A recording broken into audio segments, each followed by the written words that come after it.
নমস্কার সকলকে। আশা করি সবাই ভালো আছেন, সুস্থ আছেন। আজ বাগানে গিয়ে দেখলাম কামরাঙাগুলো বেশ বড় হয়েছে, দেখতেও বেশ সুন্দর লাগছে।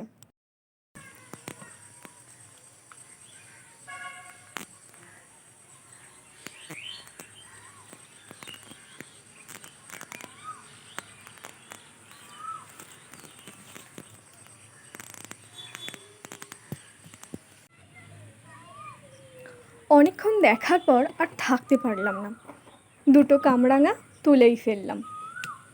আজ তাহলে আসি, টাটা।